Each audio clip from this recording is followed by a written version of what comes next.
Agora a gente vai falar sobre as questões do sono, né, gente? Tá aí um outro mal do século, né? A gente já vem com estresse e todos os problemas que derivam dele. E aí, junto com o estresse, também pode acontecer, né? Mais esse capítulo, mais esse episódio na saúde, na vida da gente, que é a insônia. E é desesperador. Quem já passou por isso, né?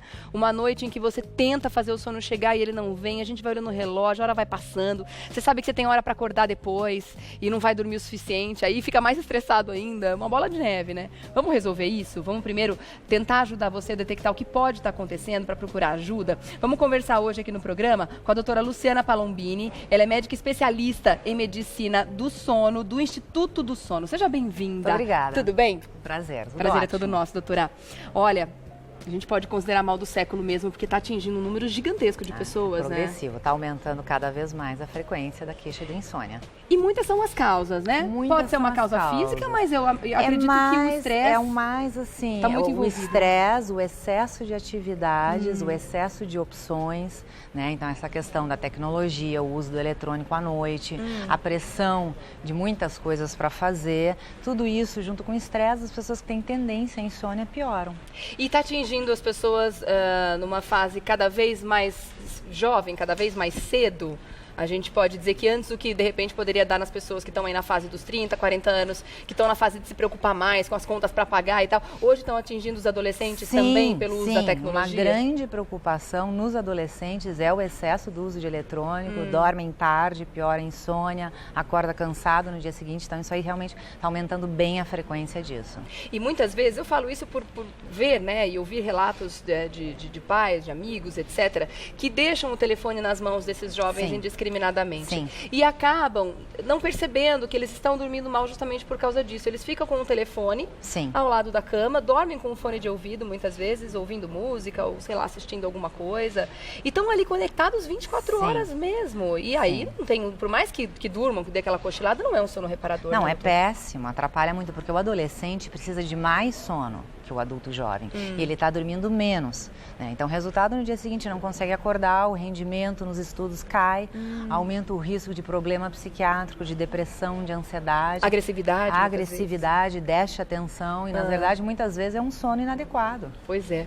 E aí vira uma condição crônica na vida dessa pessoa. Crônica, né? Porque ela está desenvolvendo ali a autoestima, a capacidade de produção e tudo mais, isso é consequência para o resto da vida, né? E aí começa a perceber nas coisas físicas, né? De repente começa a ter mais dor de cabeça, começa daí a ter outros sintomas físicos que provêm, né, de uma questão que poderia ter sido evitada. Né? Agora, muitos são os fatores, como a gente já falou, que levam a pessoa a dormir mal, né? Tem gente que não consegue nem pegar no sono. Mas é aquela pessoa que pega no sono e acorda muitas vezes ao longo da noite. Acordar várias vezes durante a noite também é insônia. A insônia pode ser a dificuldade para iniciar ou a dificuldade para manter. Só que quando a pessoa só tem a dificuldade de manter, acorda muitas vezes durante a noite, a gente tem que descartar outras causas que às vezes levam a isso. Por exemplo, a respiração inadequada durante o sono.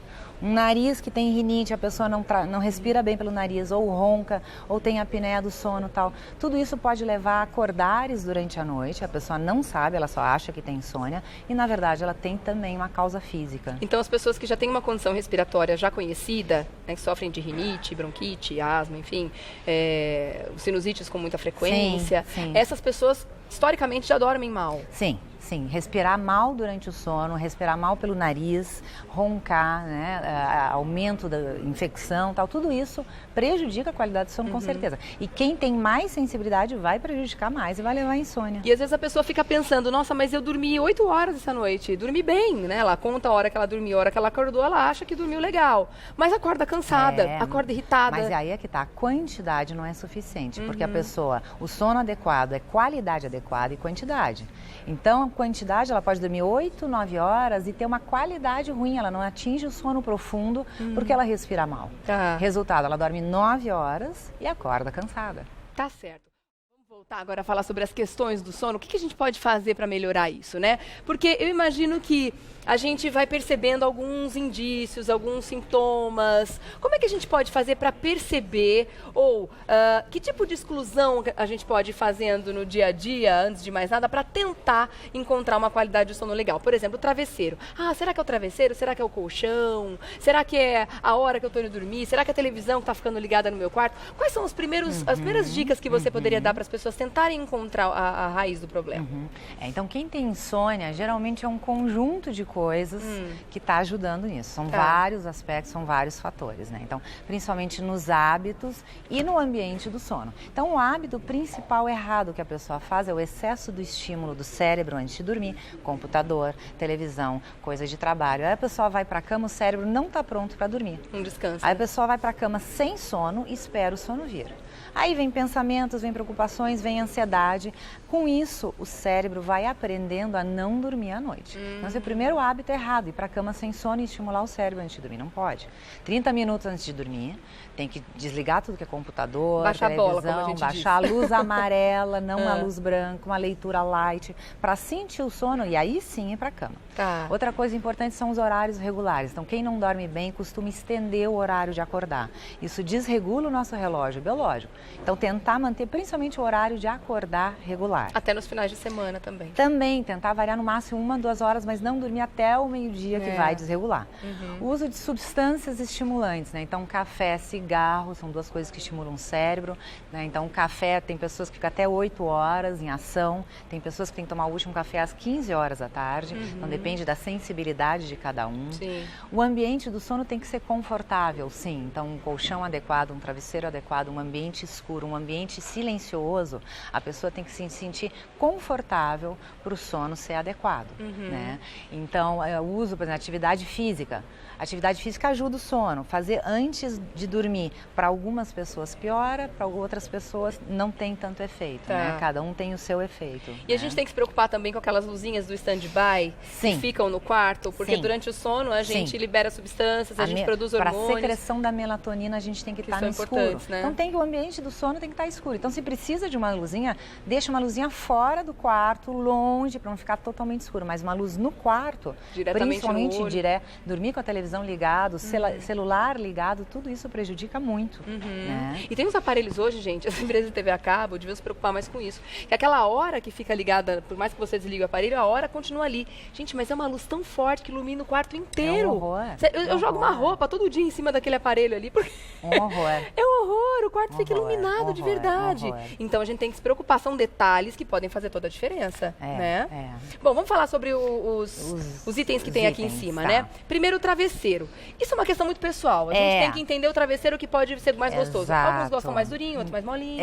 Travesseiro assim, tem que ser confortável e de um ponto de vista ortopédico, o importante é que ele seja na altura da cabeça, né? O corpo, a cabeça tem que ficar na altura do corpo. Então, de lado, não pode nem ficar mais para cima nem para baixo. Então, uma altura adequada para não dar problema na cervical. Então, a cabeça não pode ficar nem assim e nem assim, né? Como se você estivesse deitado desse lado. Em indivíduos que roncam, a sustentação do pescoço às vezes diminui um pouquinho, porque abre um pouquinho aqui a faringe. Então, tem aquele travesseiro que tem a sustentação. Em algumas pessoas que roncam, isso pode diminuir um pouco. E fora isso, é uma questão realmente de conforto. A pessoa tem que o ronco tem que ser combatido de qualquer forma, né? Porque vamos supor, uma pessoa que dorme junto divide o quarto com outra, né? O ronco atrapalha não só ela mesma, como o outro também. Então, o ronco tem consequências sociais. No casal, estressa muito. Então, ele vai desde esse tipo de consequência até poder ser associado às apneias, que são as paradas respiratórias que a pessoa não sabe que tem, ela só acha que ronca. Ela tem que fazer o exame do sono. As paradas respiratórias, sim, tem que ser tratada. Faz mal para o coração, faz mal para o cérebro, faz mal para a concentração, para o humor. A pessoa acorda irritada, indisposta, não concentra e tem que ser tratada. E tem gente que ronca, que acha que, tudo bem, eu ronco, eu tô atrapalhando só o outro. Não, tô atrapalhando a si mesmo. Muitas vezes está prejudicando muito e a pessoa não sabe. Tá. Agora, ainda falando sobre a questão do escurinho e tal, essas máscaras são indicadas? Sim, então assim, como eu falei, o escuro é importante e o silêncio é importante. Então tem pessoas que a casa não é muito escura, a janela passa luminosidade, ou vai dormir no avião, ou vai tirar um cochilo e tal. Então o escurinho é importante. Então carrega a máscara, quem tem um sono sensível, para tentar que o sono fique escuro e silencioso. Põe a máscara, põe protetor de ruído no ouvido, para tentar que o sono seja de melhor qualidade. Tá, então são artifícios que a gente pode lançar no avião, nessas principalmente, situações, não consegue dormir durante a noite porque tem a claridade, põe a máscara. E esse aparelho aqui não é para bruxismo, não, né? Não, é parecido. Esse é o aparelho para o ronco. Então, o que acontece? Quem ronca tem uma apneia levezinha com esse aparelho, que é feito por dentistas especializados em sono, elimina o ronco, a pessoa para de roncar. Ai, que bom. E muitas vezes, se a apneia é leve, também trata a apneia. Olha que maravilha. Então, é uma maneira fácil da pessoa não roncar mais e com isso melhorar a qualidade do sono e a insônia dela. E dá resultado rápido? Muito rápido. Tem que ser ajustado da maneira adequada, tem que ser feito, acompanhado da maneira maneira adequada, mas é muito eficaz. Sim, personalizado, sem dúvida nenhuma, Isso. né? Legal. Isso. Agora eu tava vendo essa maquininha que parece um inalador, né? Parece. O que acontece? Isso é o CPAP, né? Que é a máscara de pressão positiva. Então, o que acontece? Vem pressão positiva no nariz, a pessoa que ronca e tem apneia, a garganta fecha, a faringe fecha. Então, esse aparelho simplesmente é um gerador de pressão positiva que a pessoa, usando isso no nariz à noite, né? Ela posiciona no nariz à noite, manda ar lá para dentro, mantém a faringe aberta e com isso a pessoa não para mais de respirar. Então, muitas vezes a pessoa olha, nossa, como é que eu vou dormir isso? Mas às vezes ela não está dormindo bem porque ela tem 80 paradas por hora e ela não sabe. A gente ajusta isso direitinho, a pessoa volta para o consultório, olha, eu durmo a noite inteira, eu acordo mais feliz, mais bem disposto, melhorou meu humor, minha concentração. Então, quando bem indicado, a pessoa adapta muito bem e a resposta é muito boa, muda a vida da pessoa, isso que os pacientes falam. Que ótimo. Por isso que a gente fala que a ajuda médica é tão importante, né? Porque existem opções, né? E situações que a gente pode incluir na nossa vida, né? Que vão melhorar muito a qualidade dela. Então é melhor a gente realmente fazer uma investigação mais profunda sobre o que está acontecendo com você. Como, por exemplo, olha só o caso da Thaisa, que ela está perguntando. Ela deita cedo, porém o esposo dela levanta às 4 da manhã. Uma condição muito comum. E ela diz que depois disso ela não consegue mais dormir. Sim. Será que ela está com algum problema? O que ela pode, que dica você daria para ela nesse caso? Na verdade, é o seguinte, quando tem um fator que incomoda o sono, a gente tem que ver se não tem nenhum outro. Então, o certo seria falar com ela para ver todos os hábitos, para ver se além disso ela está fazendo outras coisas que atrapalham, porque às vezes tem outras coisas que pode melhorar e só esse aspecto, isso não ser suficiente para trabalhar. Ou realmente é só esse o aspecto, isso tem que ser mudado. Mas, como eu falei, muitas vezes a pessoa tem uma sensibilidade para insônia, tem um nariz que não funciona bem, várias coisinhas que se somam, que às vezes a gente tratando, o restante do sono não é tão atrapalhado por fatores externos. Então, o ideal seria ela falar com um especialista. Tá bom. Que à medida que a gente envelhece, a gente dorme menos? Muda o sono com a idade, sim. Então, no idoso, a gente tem uma chance, o sono tende a ficar mais superficial, então mais fácil acordar. A gente tende a acordar mais cedo, dormir um pouquinho menos e tem uma maior tendência do cochilo durante o dia. Então, são algumas mudanças que fazem parte da evolução normal, sim. E que são normais, né? Isso. Agora, a gente está falando aí sobre como baixar a bola, né, como a gente diz no popular, antes de dormir. E uma das coisas que muita gente relata que é bem eficaz seria uma meditação, um momento em que você acalma a sua mente, né? Como você falou, uma leitura, de repente, pode ser um momento de meditação. Ou até mesmo, sei lá, 5 minutos que a gente consiga ficar quietinho num ambiente mais silencioso, também já pode ajudar, né, doutora? Meditação ajuda muito, tem inúmeros trabalhos. Então, um dos problemas da pessoa que tem insônia tem esse excesso de pensamento. Então, exatamente, tem que ter momentos de quietude da mente. Exercício de respiração, meditação, leitura light ajuda muito. Olha, tem mais uma pergunta para você aqui, deixa eu ver o nome dela, que é a Sônia. Ela tá dizendo que a boca dela seca muito. E aí ela acorda, provavelmente, para beber água. E não consegue mais dormir. Então, a respiração normal nossa é a respiração nasal, é com a boca fechada. Pessoas que abrem a boca para respirar durante o sono, muitas vezes têm questões nasais que nunca foram tratadas. Então, o ideal seria ela procurar um médico otorrino, né, médico do nariz, para tentar melhorar essa respiração que está contribuindo para um sono ruim. Tem que tratar. Tá certo. Bom, a gente já falou sobre as doenças que podem provocar insônia, né, que são muitas. Agora eu queria que você comentasse também sobre quais doenças as noites mal dormidas podem trazer para a nossa vida. Então, a insônia, a gente achava que não tinha grandes consequências médicas. Hoje a gente sabe que a insônia também é um certo estresse para o coração, é uma resposta de estresse. Então, com isso, aumenta a chance de hipertensão arterial, né, doenças cardiovasculares, hipertensão, doença do coração. E dormir mal também altera a parte metabólica. Então, pode, no decorrer dos anos, aumentar um risco de uma diabetes, de uma obesidade. Então, no decorrer dos anos, dormir mal pode aumentar o risco dessas doenças. Tá certo. Depressão que é uma questão seríssima, né? A depressão, a parte psiquiátrica também pode acontecer. Tá certo. Existe um número de horas ideal para a gente dormir? Ou isso varia demais de pessoa para pessoa? Ou a variação não é nem de pessoa para pessoa, é de fase da vida que a gente está? Porque o bebê, por exemplo, dorme quase 24 horas, né? 18 horas por dia. Na fase, né, na maturidade, na terceira idade, a gente dorme menos.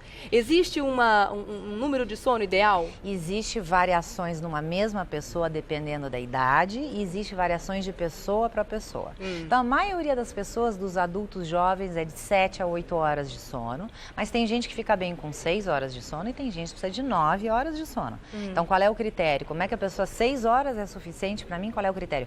A pessoa tem que acordar bem disposta. O normal não é acordar cansado. Claro. Então, se você acorda bem disposto, fica bem para as atividades durante o dia, o seu sono provavelmente está adequado, né?